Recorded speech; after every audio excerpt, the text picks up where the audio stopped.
ఏంటి రవళి, ఎక్కడికి బయలుదేరావు? బల్లమీద ఉన్న పుస్తకాలు నీటుగా సర్దుతూ అడిగింది సుమతి. అడిగావా? బయటికి వెళ్ళేటప్పుడు ఎక్కడికి అని అడగొచ్చా? చిరుకోపం నటిస్తూ జుట్టును గబగబా దువ్వుకుని పోనీ టైల్లో బంధిస్తూ అడిగింది రవళి.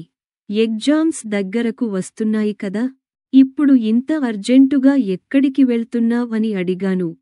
నా అపరాధాన్ని క్షమించు తల్లీ, చేతులు జోడించింది సుమతి.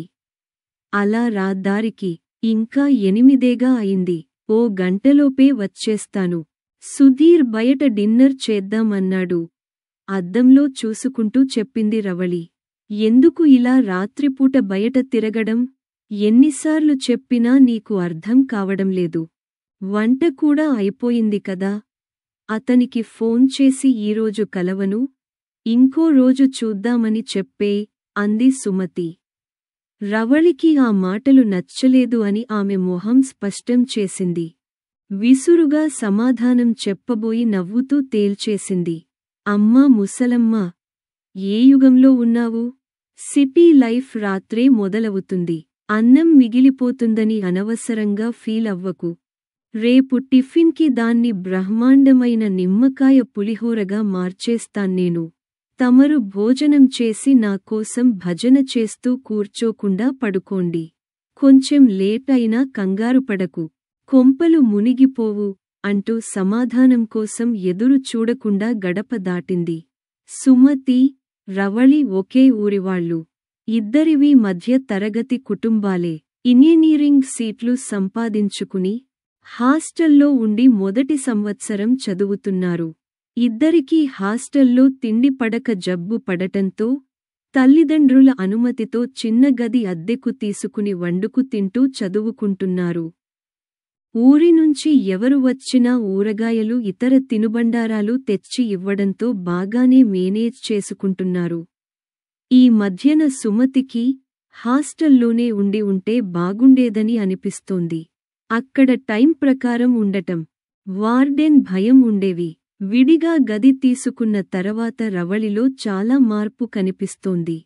క్లాస్మేట్ సుధీర్తో బయటకు తిరగడాలు పెరిగాయి. సుమతి హెచ్చరించినా లెక్కచేసే దశలో లేదు. చేసేది లేక భోజనం చేసి చదువుకోసాగింది సుమతి. 10:30 దాటినా రవళి రాకపోవడంతో సుమతికి కంగారు మొదలయింది. సెల్ చేతిలోకి తీసుకుంది. ఇంతలో తలుపు చప్పుడు, సుమతి అన్న పిలుపు వినబడి తలుపు తీసింది. ఏమిటిది రవళి, ఇంత లేట్గానా ఇంటికి చేరడం? మనకి ఇలాంటి అలవాట్లు ఉన్నాయా అసలు? ఎందుకిలా చేస్తున్నావు? కొంచెం గట్టిగానే అడిగింది సుమతి. నువ్వు ఇప్పుడు నీతి పాఠాలు మొదలుపెట్టకు, నాకు నిద్ర వస్తోంది అంటూ రవళి వాష్రూంలోకి వెళ్ళిపోయింది. వచ్చాక ఏమీ మాట్లాడటానికి అవకాశం ఇవ్వకుండా దుప్పటి ముసుగు పెట్టింది. సుమతి ఏం చేయాలో తోచక అలాగే ఉండిపోయింది. తర్వాత నెమ్మదిగా నడిచి వచ్చి మంచం మీద నడుం వాల్చింది. మర్నాడు సుమతి ఏమీ మాట్లాడకుండా తన పనులు తాను చూసుకోసాగింది. సుమతి అలా ఉండటం రవళికి అస్సలు నచ్చలేదు. సుమతి మాట్లాడకపోతే రవళి తట్టుకోలేదు. చిన్నతనం నుంచి ఉన్న ఫ్రెండ్షిప్ వల్ల సుమతి అంటే ప్రాణం పెడుతుంది. కానీ సుధీర్ విషయంలో స్నేహితురాలు చెప్పే సుద్దులు ఆమెకి చెవికి ఎక్కడం లేదు. అలుక మానవే చిలుకల కొలికిరో అంటూ పాడుతూ సుమతి చుట్టూ తిరగసాగింది. నేను అలిగితే నీకేంటి అంటూ సుమతి బెట్టు చేసింది. ఓకే తల్లీ, ఇక నీ మాట జవదాటనని ఇదే చెప్పుచుంటిని, నాటక ఫక్కీలో అంటూ సుమతిని నవ్వించింది. సుమతి నవ్వగానే, నవ్వింది పూల చెండు, నాదేలే నా ఫ్రెండు అంటూ పాట అందుకుంది రవళి ఆనందంగా. ఒకరోజు సుమతి రూంకి వచ్చేసరికి రవళి నాన్నగారు బయట వెయిట్ చేస్తున్నారు. మీరు ఏంటి బాబాయ్ ఇలా వచ్చారు అన్న సుమతితో, పనుండి వచ్చానమ్మా. రవళి ఇంకా రాలేదా? కిందటి వారం వచ్చినప్పుడు కూడా దాన్ని కలవడం కుదరలేదు బాధగా అన్నాడు సదాశివం.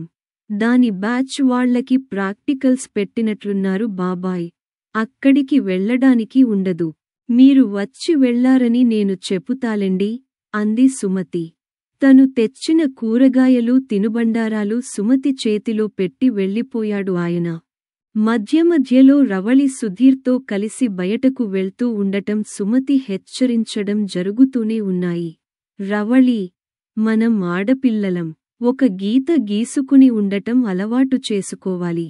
ఎటుపోయి ఎటొచ్చినా మనకే నష్టం. అరిటాకు ముల్లు సామెత తెలిసిందే కదా, అంది సుమతి. తెలుసు ముసలమ్మా తెలుసు. నా బుర్ర తినకు.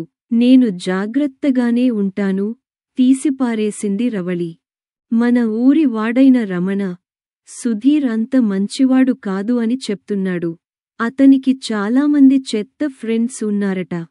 జాగ్రత్తగా ఉండకపోతే కష్టం. ఎందుకు చెప్తున్నానో అర్థం చేసుకో, అంటున్న సుమతితో, ఎవరు? రమణ చెప్పాడా? అతనికి సుధీర్ అంటే జలసి. సుధీర్ ఫ్రెండ్స్ అతనిలాగే బాగా డబ్బున్న వాళ్ళు. అలాంటి వాళ్లను చూస్తే రమణలాంటి వాళ్లకు బాధ. అంతే. మరి అంత డబ్బున్న సుధీర్ నీతో స్నేహం ఎలా చేస్తున్నాడు? అడిగింది Sumathi. Because he loves me. Subhalekha సుధాకర్లాగా ఫన్నీగా సమాధానం చెప్పింది. అతనికి గర్వం లేదు. అందుకే నేను ఫిదా అయిపోయాను, నవ్వింది రవళి. ఏవేవో మాటలు కలగాపులగంగా వినిపిస్తున్నాయి. మగతగా అనిపిస్తూ రవళికి మెలకువ రావటం లేదు. కాసేపటికి కళ్ళు విడివడటం లేదుగాని మాటలు అర్థం కాసాగాయి. అనంతగిరి చూసి వద్దామని సుధీర్ కార్లో బయలుదేరారు అని గుర్తు వస్తోంది. అక్కడ నేచర్ చాలా బ్యూటిఫుల్గా ఉంటుంది. అలాంటి చోట ఈ బ్యూటీతో కలిసి గడపాలనుంది అన్న సుధీర్ మాటలకు రవళి బుగ్గలు ఎర్రబడ్డాయి. కొన్ని ఫోటోలు తీసుకుని వెంటనే వచ్చేద్దామంటేనే షరతు పెట్టినట్టు అంది రవళి. అలాగే. ఆ ముసలమ్మ, అదే నీ ఫ్రెండ్తో కలిసి ఉండి నువ్వు కూడా అలాగే తయారైపోయేలా ఉన్నావు, అన్నాడు సుధీర్. పొద్దున్నే బయలుదేరారు.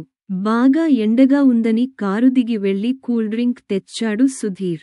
అది తాగాక మత్తుగా అనిపించింది. తలంటు పోసుకుని ఉన్నావు, పైగా చల్లటి గాలి. నేను నిద్రపోలేను కదా, నీకేంటి? హాయిగా నా ఒళ్ళో తల పెట్టుకుని పడుకో అని సుధీర్ అనడం, తను అలాగే నిశ్చింతగా పడుకోవడం ఒకదాని వెంట ఒకటి గుర్తు వచ్చాయి. పిల్ల మాత్రం సూపర్ రా, ఎవరో అంటున్నారు. జాంపండులా నోరూరిస్తోందిరా. ఇంకో గొంతు, గట్టిగా మాట్లాడకండిరా, మెలకువ వస్తే కష్టం. ఇంకాస్త ఎక్కువ కలపలేకపోయావా? వెనకనుంచి వెకిలి నవ్వు ఒకటి వినబడింది. ఇంకా కలిపితే ఆ టైంలో కూడా నిద్రపోతే మజా ఏముందిరా? ఇంకొకడు అంటున్నాడు. వీళ్ళు ఎవరు? కారులోకి ఎప్పుడు ఎక్కారు? సుధీర్ కూడా వాళ్లతో బాగా మాట్లాడుతూ ఉండటం. వాళ్ల వెకిలి మాటలు అన్నీ కలిపి రవళికి విషయానికి తేటతెల్లం అవుతూ వెన్నులోంచి వణుకు పుట్టుకొచ్చింది. పూర్తిగా అన్నీ తెలుస్తున్నా అలానే పడుకుని ఉండిపోయింది. ఇంకా ఎంత దూరంరా మన లవ్లీ స్పాట్? అంటున్న వాడితో, ఇంకో 50-60 కిలోమీటర్లు ఉంటుంది.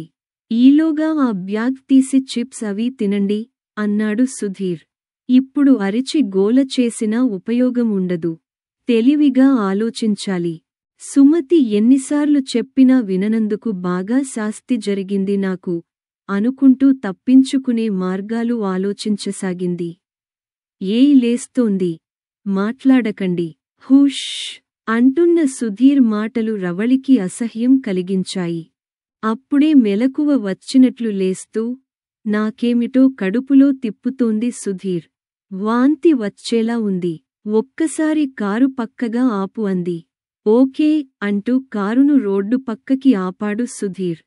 డోర్ తీసి పట్టుకుని రవళిని నెమ్మదిగా దింపాడు. అక్కడ ఉన్న మైలురాయి మీద కూర్చుని, కొంచెం మంచినీళ్ళు అన్నట్లు సైగ చేసింది. బాటిల్తో తెచ్చిన నీళ్లతో పుక్కిలించి, మొహం కడుక్కుని వాంతి రావడం లేదంటూ లేస్తున్న ఆమెను పొదివి పట్టుకుని కారువైపు నడిపించాడు సుధీర్. పిల్ల వాంతులంటోందంటే మనవాడు ఎప్పుడో కానిచ్చేసి ఉంటాడా? అలానే ఉంది చూస్తుంటే. అయినా మనకెందుకురా, మన ఛాన్స్ మనకి ఇస్తున్నాడుగా, అంటూ గుసగుసలు వినబడ్డాయి. వీళ్ళు ఎవరు సుధీర్? మనం బయలుదేరినప్పుడు లేరు కదా? కారు దగ్గరికి నడుస్తుండగా నెమ్మదిగా అడిగిన రవళి ప్రశ్నకు, వీళ్ళు నాకు తెలిసిన వాళ్లే, బస్ మిస్ అయ్యాం. నెక్స్ట్ స్టేజ్లో మనీ రిక్వెస్ట్ చేశారు అని చెప్పాడు సుధీర్. ఎన్ని కథలు చెప్తున్నావ్రా? ఇలాంటి కథలు చెప్పే నన్ను పడేశావ్. అయినా నిన్ను అనుకుని ఏం లాభం లేదు. నాకు బుద్ధి ఉండాలి కదా? లోపలే అనుకుంటూ తనని తాను తిట్టుకుంటూ కారెక్కింది రవళి. కొంచెం స్పీడు తగ్గించు సుధీర్, ప్లీజ్ అంటూ సీటు వెనక్కి వాలిన రవళికేసి ఒకసారి చూసి, సరే అంటూ కొంచెం స్పీడు తగ్గించాడు సుధీర్. కారు 10-15 కిలోమీటర్ల దూరం వెళ్లేసరికి పోలీస్ వ్యాన్ కారుని ఆపేసింది. ఈ అమ్మాయిని బలవంతంగా తీసుకెళ్లిపోతున్నందుకు మిమ్మల్ని అరెస్ట్ చేస్తున్నాం అన్నారు ఇన్స్పెక్టర్. ఏమిటండి? ఈ అమ్మాయి మా కజిన్. మేమందరం అనంతగిరి చూడటానికి బయలుదేరాం. ఎవర్ని పడితే వాళ్లని అరెస్ట్ చేసేయడం ఏమిటి? అంటూ దబాయించాడు సుధీర్. అతనికి వంత పాడారు మిగిలిన ముగ్గురు ఫ్రెండ్స్. ఆహా అలాగా? ఆ అమ్మాయినే అడుగుదాం ఉండండి అంటూ రవళికేసి చూశారు ఇన్స్పెక్టర్. ఏమాత్రం భయపడకుండా చెప్పు తల్లీ. నువ్వు నీ ఇష్టప్రకారం వీళ్లతో వెళ్తున్నావా? కాదంటే నిన్ను మీ ఇంటి దగ్గర దిగబెట్టి మేము వీళ్ల పనిపడతాం అన్నారాయన. నేను రావడం నా ఇష్టప్రకారం వచ్చినా ఇతను నన్ను మోసం చేయాలని చూశాడు సార్. ప్రేమిస్తున్నానని చెప్తే నమ్మి సైట్ సీయింగ్ అన్నాడని వచ్చాను. నాకు కూల్డ్రింక్లో మత్తుమందు కలిపి ఇచ్చి తన ఫ్రెండ్స్తో కలిసి నన్ను వీళ్ళు మాటలు పెగలక చున్నీ అడ్డుపెట్టుకుని భోరుమంది. మీరు చదివిన చదువులు మీకు లోకజ్ఞానం ఇవ్వడం లేదు. ఆడపిల్లలను అక్కా చెల్లెళ్లలా చూడాలనే సంస్కారాన్ని నేర్పడం లేదు అంటూ నిట్టూర్చాడు ఆయన. ఇదిగో 302. నువ్వు ఈ అమ్మాయిని జాగ్రత్తగా ఇంటికి చేర్చు. నేను వీళ్లని కృష్ణ జన్మస్థానానికి తీసుకువెళతాను. నువ్వు వీళ్ల కారు తీసుకుని రావయ్యా అంటూ ఇంకో కానిస్టేబుల్కి అప్పజెప్పాడు ఆయన. అసలే రవళి రాలేదని కంగారుపడుతున్న సుమతి పోలీస్ కానిస్టేబుల్తో వచ్చిన రవళిని చూసి మరింత కంగారుపడింది. ఏమయిందే? అలా ఉన్నావేమిటి? అంటూ ప్రశ్నలు గుప్పించసాగింది. కానిస్టేబుల్ జరిగింది చెప్పి వెళ్ళిపోయాడు. సుమతి రవళిని కౌగలించుకుని, ఎంత గండం తప్పిందే బాబూ! నేను మొత్తుకుంటుంటే విన్నావా? అంటూ కంటతడి పెట్టుకుంది.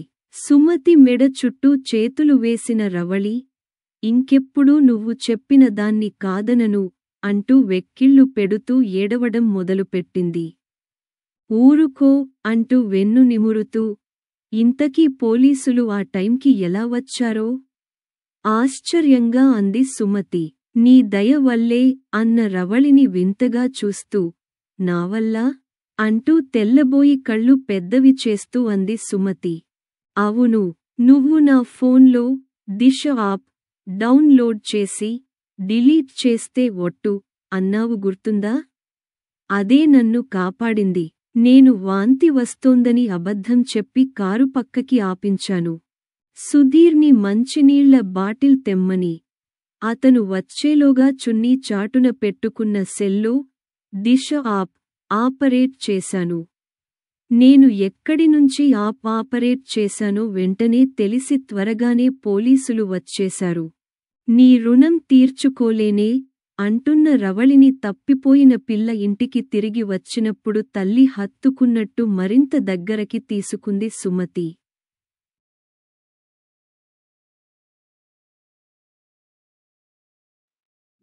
ఈ కథ మీకు నచ్చినట్లయితే లైక్ చేయండి, కామెంట్స్ పెట్టండి. ఇంకా మీ బంధుమిత్రులకి షేర్ చేయండి. ఛానల్ని మొదటిసారిగా చూస్తున్నవారు సబ్స్క్రైబ్ చేసుకుని గంట పైన నొక్కి ఆల్ ఆప్షన్ సెలెక్ట్ చేసుకుని మమ్మల్ని ప్రోత్సహించండి.